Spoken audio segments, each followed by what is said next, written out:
Sono 22 nuovi casi di positività al Covid-19 registrati in provincia di Agrigento nella giornata di ieri. A dirlo è il quotidiano bollettino diffuso dall'ASP. Di questi solo uno è ricoverato e fortunatamente non si registra nessun nuovo morto.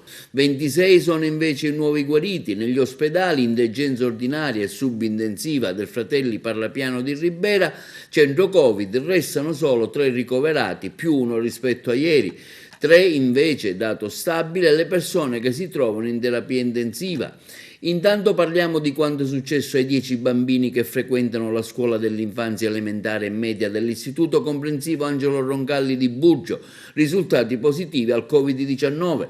Gli alunni sono del vicino comune di Villafranca Sicula, che fa 1350 abitanti, che da Burgio dista appena 2 chilometri. È stato proprio il sindaco di Villafranca Sicula, Domenico Balsamo, a dare la notizia alla cittadinanza, non nascondendo il timore che evidentemente con i contatti all'interno delle rispettive famiglie di questi ragazzini la situazione rischia seriamente di peggiorare.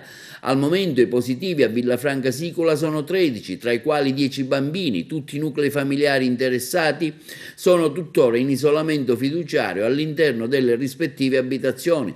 Gli alunni delle classi della scuola di Burgio, frequentati dai bambini risultati positivi sotto dei 12 anni e dunque appartenenti a quella fascia di popolazione che non è stata vaccinata, sono in quarantena. L'attività scolastica si svolge in DAD.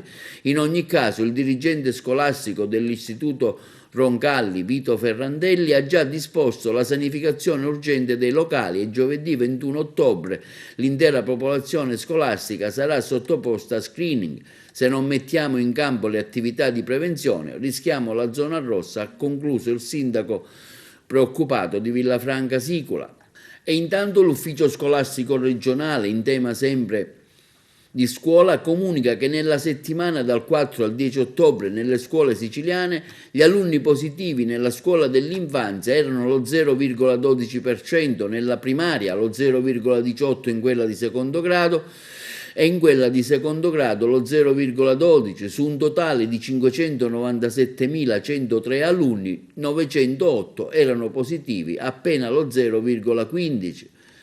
Questo è il rapporto medio alunni positivi su classi in quarantena, è inferiore a 1, cioè evidenzia che non sono presenti situazioni di cluster di contagi delle scuole, come afferma l'ufficio scolastico. L'incidenza degli alunni positivi risulta essere dello 0,15%, in diminuzione rispetto al dato medio delle rilevazioni che lo scorso anno scolastico era pari allo 0,30%.